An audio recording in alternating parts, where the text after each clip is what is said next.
السلام عليكم ورحمة الله تعالى وبركاته. مرحبا بالجميع وتحية إليكم من جديد. برنامج اليوم هو برنامج مهم موجه خاصة إلى الإخوة والأخوات الذين هم مهاجرون مقيمون بالولايات المتحدة، وكذلك الإخوة الذين هم بصدد لديهم هجرة إلى الولايات المتحدة. إذن هناك نقاط مهمة سوف نتطرق لها في البرنامج، ولا بأس إن استفدتم من البرنامج أن تقوموا بمشاركته مع الأصدقاء والأحبة، هذا كله لكي تعم الفائدة. ولا تنسوا أن تشتركوا في القناة. إذن بالنسبة للهجرة إلى أمريكا في ظل الحرب القائمة والدائرة بين إسرائيل وإيران، هناك تساؤل مهم يطرح في هذا الشأن، سواء من طرف المهاجرين المقيمون إقامة دائمة بالولايات المتحدة، وكذلك هناك تساؤل مطروح من طرف المهاجرين الذين هم بصدد لديهم معاملات مقدمة لهم للهجرة إلى أمريكا. وكذلك هناك من هم طارحون للسؤال المهم عن هل ممكن لهم تقديم على الهجرة إلى أمريكا مستقبلا. إذن هناك ثلاثة أسئلة مختلفة، وفحوى جميع الأسئلة المطروحة سنجيب عليها بالجواب الواضح لكي يتسنى لكم معرفة المسار والمصير المتعلق بالهجرة على العموم إلى الولايات المتحدة الأمريكية. سنجيب بشفافية وبمصداقية. بالنسبة للحرب الدائرة بين إسرائيل وإيران، هي حرب بدأت ولا زالت ممكن أنها تدوم لمدة أطول، بحكم أنه ليس من مؤشر أو ظاهر يبشر بإيقافها وعرقلتها عبر الطرق الدبلوماسية لإرضاء الطرفان، سواء دولة إسرائيل ودولة جمهورية إيران الإسلامية. إذن المشكل هو عالق بين الطرفين منذ أيام، وقد دخلت الحرب في الأسبوع الثاني، ونصفها بالحرب الوجودية التي فيها تبادل للضربات سواء داخل الأراضي الإسرائيلية وكذلك داخل الأراضي الإيرانية. وأكيد هناك قوة تتدخل في هذا الشأن، وهي السياسة الخارجية الأمريكية، وأكيد هناك وزارة خارجية الأمريكية، وكل هذا يعود إلى قرارات ونظام حالي يحكمه الرئيس الجديد للولايات المتحدة الأمريكية دونالد ترامب، الذي له الكلمة والمشورة مع الأمن الداخلي في بلده لأجل التدخل في هذه الحرب القائمة والدائرة بين إسرائيل وإيران. وأكيد الرئيس الجديد للولايات المتحدة دونالد ترامب ينتقد بشكل كبير نظام الجمهورية الإسلامية الإيرانية، لأنه يعتبر أن إيران ظالمة لإسرائيل ويعتبرها الشيطان الأكبر في العالم. ويؤكد الرئيس ترامب على أن إيران يجب أن لا تمتلك القوة النووية، لأنها إذا امتلكت هذه القوة النووية فهي ستهدد العالم، وأكيد بشكل كبير تهديدها سيدمر إسرائيل. لهذا الحرب الدائرة حاليا شأنها هو بين اثنين، بين إسرائيل وإيران، وإسرائيل تقوم بضرب مصالح إيران لأجل الدفاع عن أراضيها ومصالحها، وكذلك نفس الشيء إيران ترد بضرب مصالح وكذلك الأراضي الإسرائيلية لأجل الدفاع عن نفسها وحقها في تخصيب المنظومة النووية.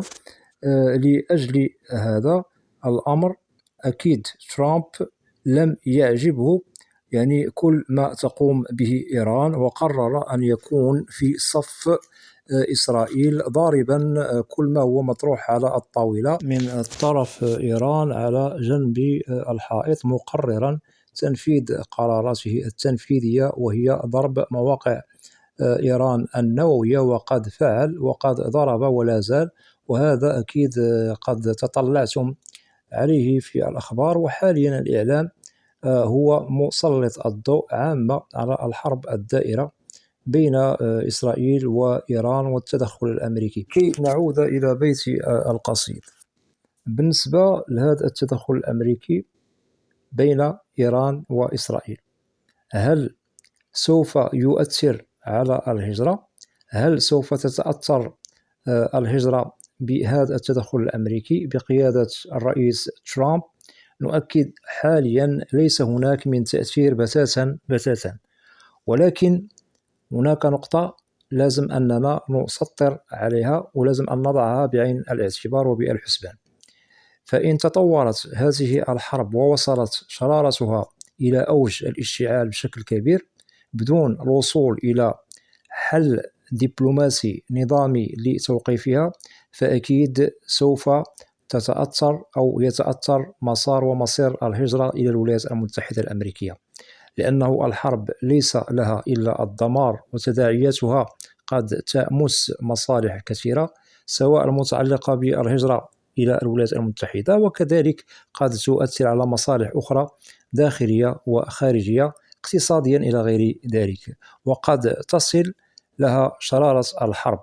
إذن نؤكد من جديد نتمنى أن هذه الحرب الدائرة بين إسرائيل وإيران أن تقف قريبا بحلول تخدم المصالح العامة، ونؤكد يجب على الرئيس ترامب أن تأتي منه المبادرة لأجل إطفاء اشتعال هذه الحرب ويعم السلام بدون أن هذه الحرب تتطور وتصيب الأخضر واليابس، وهذا ليس لمصلحة أحد، لأن كل شيء يحل بالسلم والسلام وليس بالضغط. وأكيد هناك مجلس أمن يمثله العديد من البلدان، كل بلد لها الحق في وضع النقاط على الحروف، ويجب أن نجد كلمة حق سواء بين بلدان الغرب وبلدان العرب لكي يمتثل الطرفين سواء إسرائيل وإيران إلى حل يرضي الطرفين. وكذلك يجب على الحرب التي هي قائمة على إخواننا في غزة الحبيبة يجب أن تقف بدون إراقة دماء، ويجب على إسرائيل أن تقف عند حدها. نؤكد هنا يجب على البلدان الراعية للسلام، ونؤكد على الولايات المتحدة الأمريكية التي تعتبر دولة عظمى، وهي التي لديها القبضة التي ممكن أن تغير أشياء وأشياء في العالم، وممكن أنها تطفئ شرارة الحرب سواء التي هي دائرة حاليا بين إيران وإسرائيل، وكذلك الحرب التي تشنها إسرائيل على إخواننا الفلسطينيين بغزة الحبيبة. إذن الولايات المتحدة الأمريكية ممكن أن تقوم بالوساطة السلمية لأجل الضغط على إسرائيل لكي توقف عدوانها الظالم على أهلنا في غزة الحبيبة، وهذا ممكن أن تقوم به الولايات المتحدة بقيادة الرئيس ترامب. وأتمنى أن تصل رسالتي إلى كل من هم يعنون بالأمر، ونؤكد على صناع القرار والدبلوماسيين، نطلب منكم الوساطة بحكمة ونظام إلى الرئيس الأمريكي دونالد ترامب ووزير خارجية الولايات المتحدة الأمريكية. لديكم الإمكانية ولديكم القدرة للضغط للوساطة، وعليكم بإيقاف الحرب سواء على غزة، وكذلك لديكم القدرة والإمكانية لوقف الحرب بين إسرائيل وإيران، وهذا أكيد يجب أن تدخل فيه الدول الأخرى الراعية للسلام والتي لديها الكلمة بمجلس الأمن الدولي. وهنا ننصح كل من لديهم القدرة والقرارات الصائبة، سواء هنا نؤكد على العرب والغرب، أن تبادروا لإيقاف إراقة الدماء سواء في غزة وكذلك الحرب الدائرة حاليا بين إسرائيل وإيران، لأنه لن يحل السلم إلا بإيقاف هذه الحروب التي تأثيرها إن ظل ساري المفعول سوف يؤثر على كل المصالح العامة في العالم بأسره. وأتمنى أن تجد هذه الرسالة آذانا صاغية تسمع وتنفذ، أكيد لأنه ممكن لنا أن نغير إذا أردنا نحن ذلك. ونتمنى من الولايات المتحدة الأمريكية أن تقوم بدورها وتشتغل بضوابط ولا تنحاز إلى الطرف الذي أنتم تعرفونه بدون أننا نسميه،